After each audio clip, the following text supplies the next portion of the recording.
এবং তেলে যদি আগুন লাগে এটা আরো বেশি ঝুঁকি। এই জন্যই তেলটা কি হবে, একটা পাত্রের মধ্যে থাকে।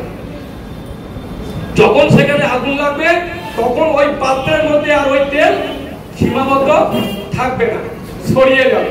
তো যখন ছড়িয়ে যাবে তখন সে ব্যাপক জায়গা দখল করে নেবে এবং একই সাথে ব্যাপক তাপমাত্রা উৎপন্ন হবে। যে তাপমাত্রা তার আশেপাশের যে দাহ্য পদার্থগুলো আছে সবগুলোকে তার আগুন প্রজ্বলনের আওতায় নিয়ে চলে আসবে।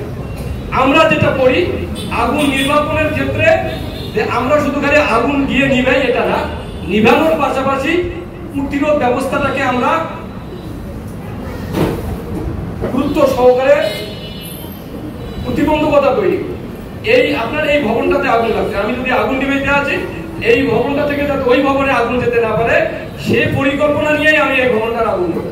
আমি যদি এটাতে আগুন নিভাই আর এই আগুন যদি আমি যথাসময় নির্বাপন করতে না পারি এবং সেখানে যদি আরো অতি দাহ্য পদার্থ থাকে, আগুন যদি ছড়িয়ে যাওয়ার মতো পরিস্থিতি হয়, তাহলে আমি আগুন নিভাইতেই এই আগুন পাশের ভবনে ছড়িয়ে যাবে। তো ওই জন্য আমরা যখন আগুন নিভাইতে যাই আমরা ওই নির্বাপনের পাশাপাশি প্রতিরোধ ব্যবস্থাটাকেও আমরা মাথায় রাখি এবং আমরা একের সাথে অনেকগুলো প্রক্রিয়া বা অনেকগুলো টিম গঠন করে আমরা সেই কাজটা বাস্তবায়ন করি। তো যাই হোক, অনেক